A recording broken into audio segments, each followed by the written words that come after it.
जो हुआ अच्छा हुआ, जो होगा अच्छा होगा। स्वयं को मुझ पर छोड़ दो, अपने कर्म पर ध्यान दो। कर्म ऐसा जो स्वार्थरहित पापरहित हो। कृष्ण ने दुष्टों को भी अपनी गलती सुधारने का मौका दिया, क्योंकि वो किसी मनुष्य को नहीं, उसके अंदर के बुराई को मारना चाहते थे। संदेह की स्याही से संबंध के पृष्ठ पर कभी शुभ अंकित नहीं होता, इसलिए अपने मन के विचार और संबंधों का आधार दोनों ही शुभ रखें। मोहग्रस्त होकर अपने कर्तव्य पथ से हट जाना मूर्खता है, क्योंकि इससे ना तो तुम्हें स्वर्ग की प्राप्ति होगी और ना ही तुम्हारी कीर्ति बढ़ेगी। इस भौतिक संसार का यह नियम है, जो वस्तु उत्पन्न होती है, कुछ काल तक रहती है, अंत में लुप्त हो जाती है, चाहे वे शरीर हो या फल हो। यदि कोई व्यक्ति प्रेम से, भक्ति से पुष्प, फल, जल भी मुझ पर चढ़ा दे तो उसी भाव से उसे स्वीकार करता हूँ, वह मेरा प्रिय भक्त होता है। उससे मत डरो जो वास्तविक नहीं है, ना कभी था ना कभी होगा। जो वास्तविक है वो हमेशा था और उसे कभी नष्ट नहीं किया जा सकता।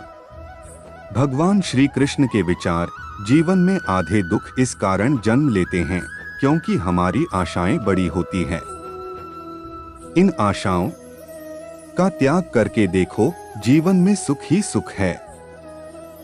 अपने परम भक्तों, जो हमेशा मेरा स्मरण या एक चित्त मन से मेरा पूजन करते हैं, मैं व्यक्तिगत रूप से उनके कल्याण का उत्तरदायित्व लेता हूँ।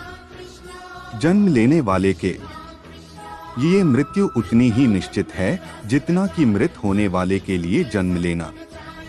इसलिए जो अपरिहार्य है उस पर शोक मत करो।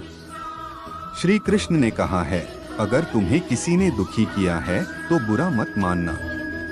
लोग उसी पेड़ पर पत्थर मारते हैं जिस पेड़ पर ज्यादा मीठे फल होते हैं।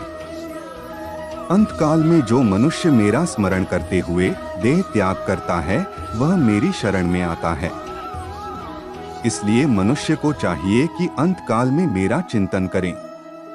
यह सच बात है कि भूल करके इंसान कुछ सीखता है, परंतु इसका यह मतलब नहीं कि वह जीवन भर भूल करता रहे और कहे कि हम सीख रहे हैं। कृष्ण कहते हैं, इस जगत में मनुष्य भौतिक वस्तुओं का भोग कर सकता है। अगर वे चाहे तो सब कुछ छीन सकते हैं। मनुष्य कुछ भी नहीं कर सकता। स्वार्थ से रिश्ते बनाने की कितनी भी कोशिश करें, वो कभी नहीं बनते हैं। और प्रेम से बने रिश्तों को कितना भी तोड़ने की कोशिश करें, वो कभी नहीं टूटते।